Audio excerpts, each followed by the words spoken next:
উত্তর 24 পরগনার খড়দহের গঙ্গার ধারে রয়েছে 26 শিব মন্দির। দেখুন, এই হচ্ছে খড়দহের 26 শিব মন্দির। খুব সুন্দর মনোরম পরিবেশ এই গঙ্গার ধারের 26 শিব মন্দির। বন্ধুরা, আজকে আমি এসেছি উত্তর 24 পরগনার খড়দহে গঙ্গার ধারে 26 শিব মন্দির দর্শন করতে। চলুন আমার সাথে আপনারাও দর্শন করুন এই 26 শিব মন্দির। দেখুন, 26 শিব মন্দির। এই হচ্ছে উত্তর 24 পরগনার গঙ্গার ধারের এই 26 শিব মন্দির। এক ঐতিহাসিক মন্দির। ঐতিহাসিক মন্দির হলো এই 26 শিব মন্দির। ভেতরে যাই, ভেতরে গিয়ে দেখি 26টি মন্দির। এই হচ্ছে গেট।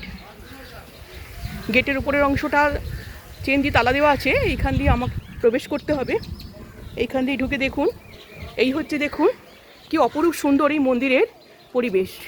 অতি প্রাচীন এই মন্দির, এই ঐতিহাসিক মন্দির 26টি শিব মন্দির। এইখানে আছে মোট 20টি মন্দির। এই দিকে আছে মোট 20টি মন্দির, আর ওই দিকে গঙ্গার ধারে আছে আরও 6টি মন্দির। এইখানে রয়েছে মোট 20টি মন্দির। দেখুন মন্দিরগুলি কত পুরনো, কত প্রাচীন দেখেই বোঝা যাচ্ছে মন্দিরগুলোকে। এই দিককার মন্দিরগুলো দেখুন গঙ্গার দিকে মুখ করা। এইদিকে 6টি মন্দির গঙ্গার দিকে মুখ করা, আর বাকি এই মন্দিরগুলো সবই সামনের দিকে মুখ করা। এই হচ্ছে 26টি মন্দির। আজ আমি এলাম খড়দায় এই 26 মন্দির দর্শন করতে। খুব সুন্দর এই 26টি মন্দির। আমি ঘুরে দেখি 26টি মন্দির। চলুন দেখি। এই 26টি মন্দির প্রতিষ্ঠা করেছিলেন 19বিংশ শতাব্দীর গোড়ার দিকে শ্রী রামহরি। সেই সময়কার জমিদার ছিলেন শ্রী রামহরি বিশ্বাস। তিনি এইখানে মোট 12টি মন্দির প্রতিষ্ঠা করেছিলেন। গঙ্গার ধারে 12টি আটচালা বিশিষ্ট মন্দির প্রতিষ্ঠা করেছিলেন। মন্দিরগুলি সবই আটচালা বিশিষ্ট। কিন্তু 1803 সালে ওনার মৃত্যুর পর ওনার 2 পুত্র প্রাণকৃষ্ণ বিশ্বাস এবং জগমোহন বিশ্বাস তারা পিতা সম্পত্তির উত্তরাধিকার হন। এবং 2 পুত্রের মধ্যে প্রাণকৃষ্ণ বিশ্বাস ছিলেন খুবই ধর্মানুরাগী। তিনি পিতার তৈরি 12টি মন্দিরের পাশে তিনি আরও 14টি আটচালা বিশিষ্ট শিব মন্দির নির্মাণ করেন। তিনি চেয়েছিলেন পুরীর মতো রত্নবেদী তৈরি করতে, কিন্তু 1835 সালে তার অকাল প্রয়াণের পরে তার সম্ভব হয়নি। তারপর এই হচ্ছে মন্দিরগুলি দেখুন সবই সমান, উচ্চতায় সবই সমান। এই দেখুন প্রত্যেকটা মন্দিরই উচ্চতায় একদম সমান, এবং প্রত্যেকটি মন্দিরেই একটি করে শিবলিঙ্গ প্রতিষ্ঠিত আছে। কোষ্ঠী পাথরের শিবলিঙ্গ প্রতিষ্ঠিত আছে। দেখুন প্রত্যেক মন্দিরে একটি করে কোষ্ঠী পাথরের শিবলিঙ্গ প্রতিষ্ঠিত আছে। কিন্তু শিবলিঙ্গগুলি দেখুন একটু ভিন্ন ধরনের। সব মন্দিরের শিবলিঙ্গ সমানভাবে নেই। কোনো মন্দিরে শিবলিঙ্গের বেশিরভাগ অংশটি মাটির নিচে, আবার কোনো মন্দিরে শিবলিঙ্গের উপরিভাগের অংশ খানিকটা হেলে পড়েছে, আবার কোনোটিতে একটি শিবলিঙ্গকে ঘিরে রয়েছে 5টি কোষ্ঠী পাথর। আবার কোনো একটি মন্দিরে শিবলিঙ্গ সুন্দর বেদির উপর প্রতিষ্ঠা করা, এবং সেই শিবলিঙ্গের সামনে রয়েছে শ্রীকৃষ্ণের বিগ্রহ। এই রকম বিভিন্নভাবে শিবলিঙ্গগুলি প্রতিষ্ঠিত আছে। দেখুন মন্দিরের শিবলিঙ্গগুলি সব ভিন্ন ধরনের। এই হচ্ছে প্রত্যেকটি মন্দিরেই কোষ্ঠী পাথরের শিবলিঙ্গ। এই হচ্ছে পুরো মন্দিরের পরিবেশ।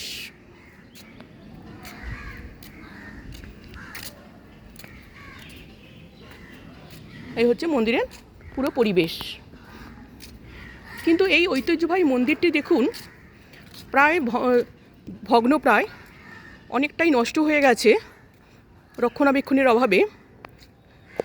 আমাদের এই সোনার বাংলার সুন্দর শিল্পরীতি, এত সুন্দর স্থাপত্যশৈলী রক্ষণাবেক্ষণের অভাবে নষ্ট হয়ে যায় কীভাবে দেখুন।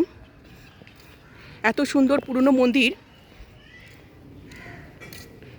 এই ঐতিহাসিক মন্দির, এগুলো এইখান থেকে বেরোলেই সামনে আছে গঙ্গার ঘাট, এবং গঙ্গার ঘাটের সামনে রয়েছে আরও 6টি শিব মন্দির। বন্ধুরা চলুন সেই মন্দিরগুলি আমরা দর্শন করি। এই হচ্ছে গেট, এই গেট দিয়ে আবার বাইরে বেরিয়ে যাব। বেশ খানিকটা যেতে হবে, সামনে রাস্তা।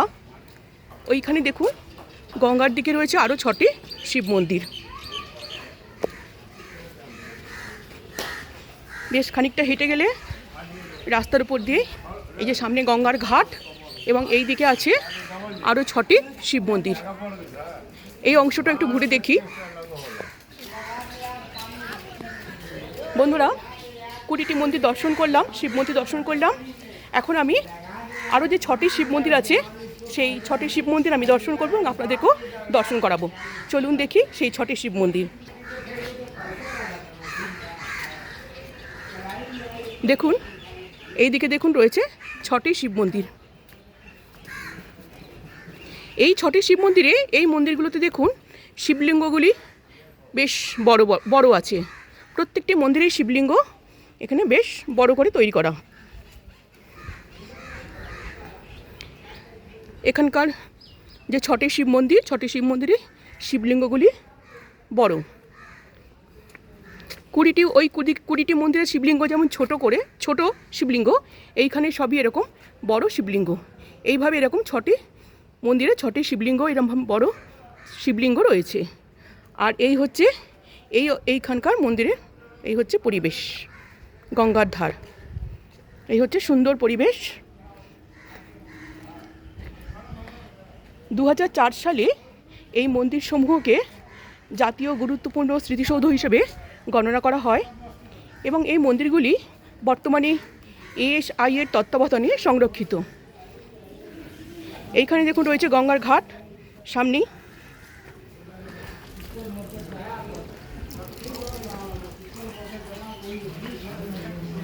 আমরা একটু মা গঙ্গাকে দর্শন করি, আসুন। এই দেখুন খুব সুন্দর গঙ্গার ঘাট, ঠান্ডা পরিবেশ গঙ্গার ঘাটে। বেশ অনেকগুলি সিঁড়ি দিয়ে নামতে হবে। এখন সামনেটা খানিকটা চড়া পড়েছে, ভাটা হয়তো। দেখুন কি সুন্দর পরিবেশ এই গঙ্গার ঘাটের। উল্টো দিকে দেখুন সব উঁচু উঁচু ফ্ল্যাটগুলো দেখা যাচ্ছে। কত সুন্দর পরিবেশ এই গঙ্গার ঘাটের। এইখানে নৌকো বাঁধা আছে, নৌকো বাঁধা, সুন্দর হাওয়া দিচ্ছে। অপরূপ সুন্দর এই গঙ্গার পরিবেশ, অপরূপ সুন্দর। দেখুন হাওয়াতে গঙ্গার জল যেন স্রোতের মতো বয়ে চলেছে। সুন্দর পরিবেশ দেখুন। সামনে কিছুটা অংশ যেহেতু ভাটা পড়েছে, সেই জন্য এখানটা খানিকটা কাদা মাটি এগুলো রয়েছে, জলটা খানিকটা সরে গেছে, এবং জোয়ারের সময় জলটা হয়তো সিঁড়ির কাছেই চলে আসে। এই হচ্ছে সুন্দর গঙ্গার পরিবেশ। আর এইখান থেকে দেখা যাচ্ছে এই পাশে যে গঙ্গার ধারে 6টি শিব মন্দির আছে সেটি, আর এই হচ্ছে গঙ্গার ঘাটটি। খুব পুরনো জায়গা এবং খুব পুরনো ঘাট, এবং ঠিক অনেকগুলি সিঁড়ি রয়েছে এই গঙ্গার ঘাটে। এই হচ্ছে গঙ্গার ঘাটের পরিবেশ।